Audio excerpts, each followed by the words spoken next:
कांग्रेस के लोग हर वक्त मोदी विरोध में लगे रहते हैं। पीएम मोदी के खिलाफ सोशल मीडिया पर कांग्रेस के लोग जिस भाषा का इस्तेमाल करते हैं, उससे कई सवाल उठ रहे हैं।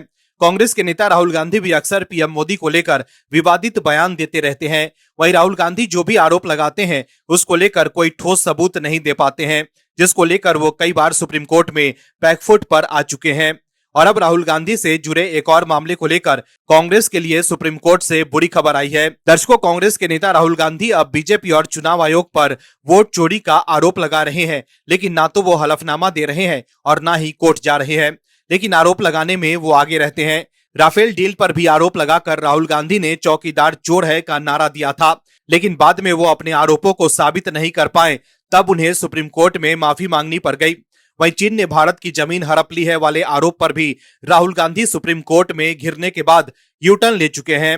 पहले हर वक्त वो आरोप लगाते थे कि मोदी सरकार के कार्यकाल में चीन ने भारत की जमीन हड़प ली है, लेकिन जब सुप्रीम कोर्ट ने सबूत देने के लिए कहा, तब राहुल गांधी ने कहा कि मीडिया में छपी खबर के आधार पर वो ये आरोप लगा रहे थे, क्योंकि वो एक विपक्ष के नेता हैं। लेकिन जब राहुल गांधी को लेकर कोई कुछ कह दे तो कांग्रेस को मिर्ची लग जाती है। लेकिन सुप्रीम कोर्ट ने कांग्रेस को बड़ा झटका दिया है। क्या है खबर, बताते हैं आपको इस रिपोर्ट में। दर्शकों, राहुल गांधी के मामले को लेकर सुप्रीम कोर्ट से एक बड़ी खबर आई है। दरअसल सुप्रीम कोर्ट ने सोशल मीडिया इन्फ्लुएंसर रोशन सिन्हा को राहत देते हुए उन्हें अग्रिम जमानत दे दी है। रोशन सिन्हा पर आरोप है कि उन्होंने लोकसभा में कांग्रेस के नेता राहुल गांधी के एक बयान को गलत तरीके से पेश किया था। जस्टिस दीपांकर दत्ता और जस्टिस अरविंद कुमार की बेंच ने कहा कि सिन्हा की गिरफ्तारी आवश्यक नहीं है और जांच के लिए उनकी कस्टोडियल पूछताछ की कोई जरूरत नहीं है। टॉप कोर्ट ने तेलंगाना हाई कोर्ट के उस आदेश को रद्द कर दिया जिसमें सिन्हा को प्री अरेस्ट बेल देने से इनकार कर दिया गया था। मामला 1 जुलाई 2024 को लोकसभा में राहुल गांधी के भाषण से जुड़ा है, जिसमें उन्होंने कथित रूप से कहा था कि जो खुद को हिंदू कहते हैं वे लगातार हिंसा, नफरत और झूठ में लगे रहते हैं। वहीं अगले दिन रोशन सिन्हा ने एक्स पर राहुल गांधी की तस्वीर पोस्ट करते हुए कैप्शन में लिखा था कि जो हिंदू है वो हिंसक है, राहुल गांधी।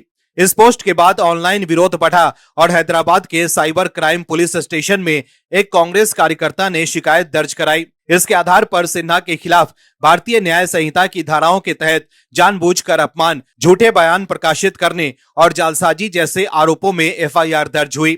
वहीं रोशन सिन्हा ने सुप्रीम कोर्ट में दलील दी कि उनकी पोस्ट राजनीतिक टिप्पणी है, जो संविधान के अनुच्छेद 19(1)(a) के तहत अभिव्यक्ति की स्वतंत्रता के दायरे में आती है। उनका कहना था कि एफआईआर राजनीतिक उद्देश्य से उन्हें परेशान और चुप कराने के लिए दर्ज की गई थी। दर्शकों, राहुल गांधी मोदी सरकार पर आरोप लगाते हैं कि उन्हें बोलने नहीं दिया जाता है, लेकिन जब राहुल गांधी के खिलाफ कोई कुछ बोल दे तो कांग्रेस के लोग तिलमिला जाते हैं। वहीं अग्रिम जमानत देते हुए सुप्रीम कोर्ट ने कहा कि जांच बिना गिरफ्तारी के भी आगे बढ़ सकती है।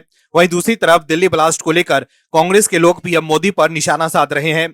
मोदी विरोध के चक्कर में कांग्रेस के लोग दिल्ली ब्लास्ट मामले पर पीएम मोदी पर निजी टिप्पणी कर रहे हैं। वहीं कांग्रेस की प्रवक्ता सुप्रिया श्रीनेत लगातार सोशल मीडिया पर हमलावर हैं। अब सुप्रिया श्रीनेत ने एक्स पर लिखा है कि दिल्ली बम धमाके के 50 घंटे बाद मोदी सरकार ने आखिरकार स्वीकार किया कि ये एक आतंकवादी हमला था, लेकिन पाकिस्तान पर एक शब्द नहीं बोला। क्या पाकिस्तान के बिना भारत में कोई आतंकी हमला हो सकता है?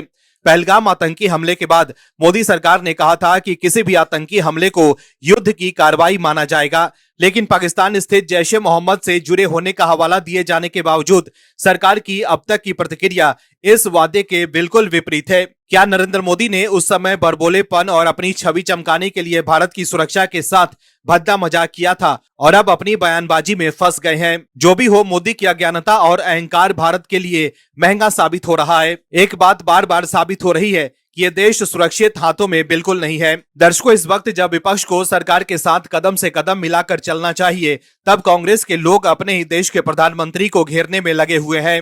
Bureau report, OMH news. आप दर्शकों से विनम्र निवेदन है कि चैनल को सब्सक्राइब जरूर करें